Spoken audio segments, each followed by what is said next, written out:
Hey guys, we're on video 11. Turn to page 177. The chapter is called Sides. So here are the official sides, said Summer at lunch the next day. She pulled out a folded piece of loose leaf paper and opened it. It had 3 columns of names. Jack's side. Jack, August, Reed, Max G, Max W. Julian's side. Miles, Henry, Amos, Simon, Tristan, Pablo, Nino, Isaiah, Luca, Jake, Tolan, Roman, Ben, Emmanuel, Zeke, Tommaso. Neutrals, Malik, Ramo, Jose, Leaf, Ram, Ivan, Russell. Where did you get this? Said Augie, looking over my shoulder as I read the list.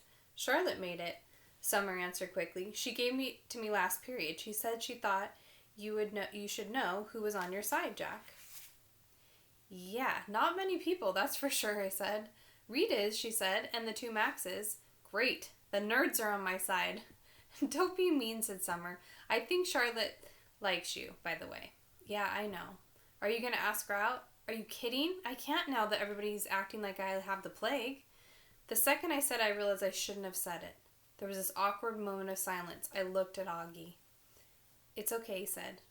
I knew about that. Sorry, dude, I said. I didn't know they called it the plague, though, he said. I figured it was more like a cheese touch or something. Oh, yeah, like in Diary of a Wimpy Kid, I nodded. The plague actually sounds cooler, he joked. Like someone could catch the Black Death of ugliness. As he said this, he made his air quotes. I think it's awful, said Summer, but Augie shrugged while taking a big sip from his juice box. Anyway, I'm not asking Charlotte out, I said. My mom thinks we're all too young to be dating anyway, she answered. What if Reed asked you out, I said. Would you go? I could tell she was surprised. No, she said. I'm just asking, I laughed. She shook her head and smiled. Why? What do you know? Nothing, I'm just asking, I said. I actually agree with my mom, she said. I do think we're too young to be dating. I mean, I just don't see what the rush is. Yeah, I agree, said August, which is kind of a shame, you know, with all those babes who keep throwing themselves at me and stuff. He said this in such a way that the milk I was drinking came out of my nose when I laughed, which made us all totally crack up. August's house. It was already the middle of January, and we still hadn't even chosen what science project we were going to work on. I guess I kept putting it off because I just didn't know what to do. Finally, August was like, "Dude, we have to do this." So we went to his house after school. I was really nervous because I didn't know if August had ever told his parents about what we called the Halloween incident. Turns out the dad wasn't even home and the mom was out running errands. I'm pretty sure for the 2 seconds I spent talking to her that Augie had never mentioned a thing about it. She was super cool and friendly toward me. When I first walked into Augie's room, I was like, "Whoa, Augie, you've got a serious Star Wars addiction." He had ledges full of Star Wars miniatures and a huge The Empire Strikes Back poster on his wall. I know, right? He laughed. He sat down on a rolling chair next to his desk, and I plopped down on a beanbag in the corner. That's when his dog waddled into the room right up to me.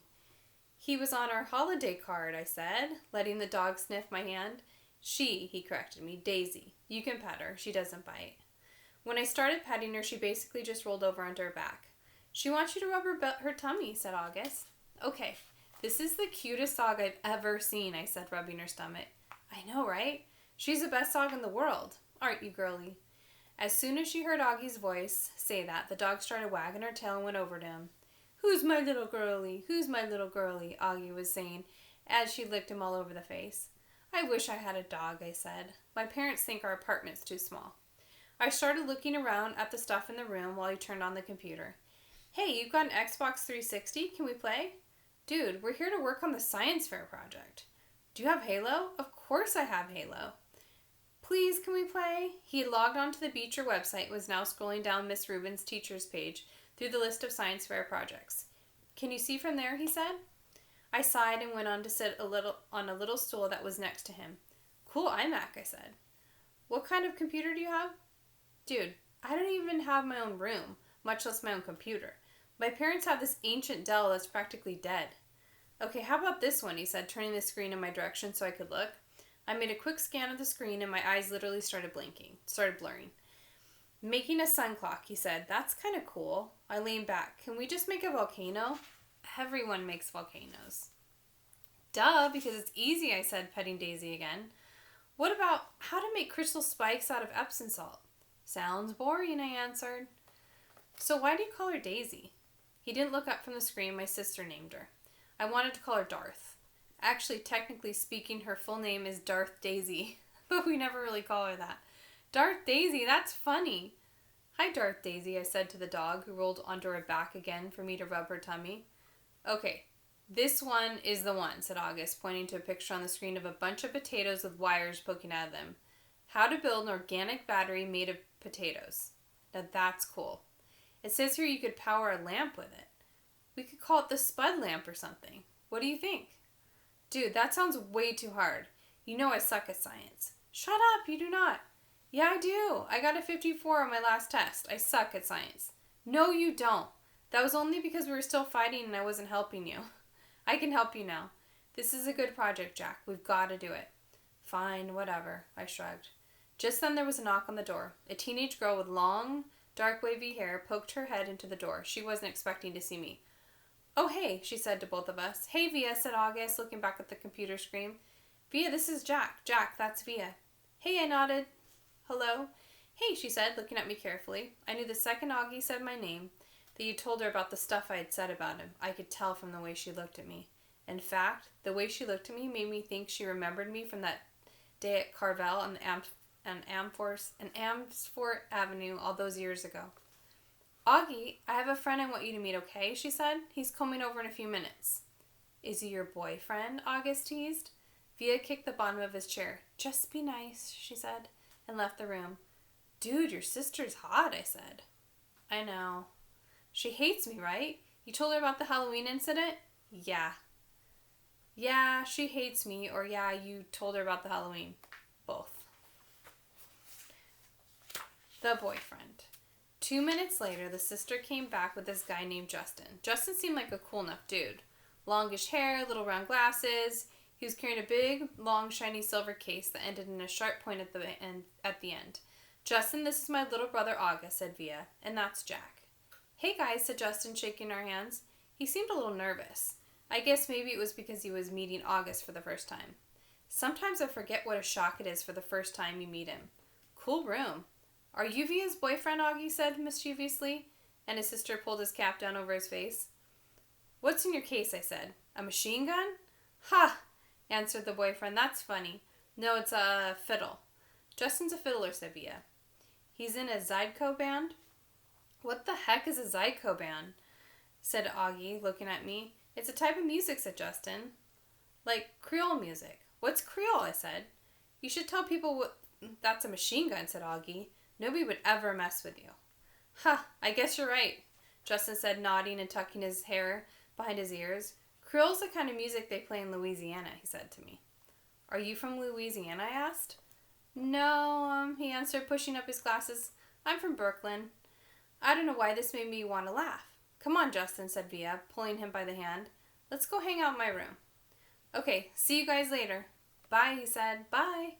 As soon as they left the room, Augie looked at me smiling. I'm from Brooklyn, I said, and we both started laughing hysterically. So we're on part 5. We're going to learn from Justin's perspective on Augie and Via. So part 5, Justin. Sometimes I think my head is so big because it's so full of dreams. John Merrick in Bernard Pomerance's The Elephant Man. Olivia's brother. The first time I met Olivia's brother, I have to admit, I was totally shaken by surprise. I shouldn't be, of course. Olivia told me about his syndrome, and he's even described what he looked like.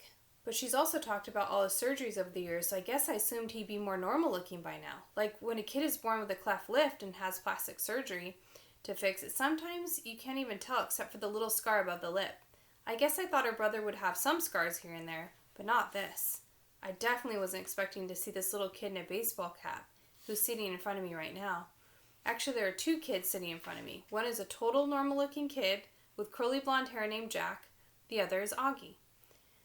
I do think I'm able to hide my surprise. I hope I do. Surprise is one of those emotions that can be hard to fake, though. Whether you're trying to look surprised when you're not trying to look surprised when you are. I shake his hand. I shake the other kid's hand. Don't want to focus on his face. Cool room, I say. Are you Via's boyfriend, he says. I think he's smiling. Olivia pushes down his baseball cap. Is that a machine gun? The blonde kid asks. Like, I haven't heard that one before. And we talk about Zyko for a bit, and then Via takes my hand and leads me out of the room. As soon as we close the door, we hear them laughing. I'm from Brooklyn, one of them sings. Olivia rolls her eyes as she smiles. Let's go hang out in the room, she says. We've been dating for 2 months now. I knew from the moment I saw her, the minute she sat down at our table in the cafeteria, that I liked her. I couldn't keep my eyes off of her. Really beautiful, with olive skin and the bluest eyes I've ever seen in my life. At first she acted like she only wanted to be friends. I think she kind of gives off that vibe without even meaning to. Stay back. Don't even bother. She doesn't flirt like some other girls do. She looks you right in the eye when she talks to you, like she's daring you. So I just kept looking at her right in the eye too, like I was daring her right back. Then I asked her out and she said yes, which rocked. She's an awesome girl and I love hanging out with her. She didn't tell me about August until our third date. I think she used the phrase a craniofacial abnormality to describe his face. Or maybe it was craniofacial anomaly. I know the one word she didn't use was deformed though, because that word would have registered with me. So what do you think? She asked me nervously the second we're inside her room. Are you shocked? No, I lie. She smiles and looks away. You're shocked. I'm not, I assure her. She's like, what you said, is he like what you said? He's just like you said he'd be. She nods and plops on her bed. Kinda cute how she still has a lot of stuffed animals on her bed. She takes one of them, a polar bear, without thinking it puts it in her lap. I sit down on the rolling chair by her desk. Her room is immaculate. When I was little, she says, there was lots of kids who never came back for a second play date. I mean, lots of kids. I even had friends who wouldn't come to my birthdays because he would be there. They never actually told me this, but it would get back to me. Some kids just don't know how to deal with Augie, you know? I nod. It's not even like they know they're being mean, she adds. They were just scared. I mean, let's face it, his face is a little scary, right? I guess, I answer. But you're okay with it, she asks me sweetly. You're not too freaked out or scared. I'm not freaked out or scared, I smile. She nods and looks down at the polar bear in her lap. I can't tell whether she believes me or not, but she gives the polar bear a kiss on the nose and tosses it to me with a little smile. I think that means she believes me, or at least that she wants to. Interesting reading today, guys. We find out that Via has a boyfriend and Jackwell is hanging with August. So write your second summary and tell me what you think. Oh, and we also learned about the different friendships. That's kind of the different people that are taking alliances too. All right, see you for the last video. Bye.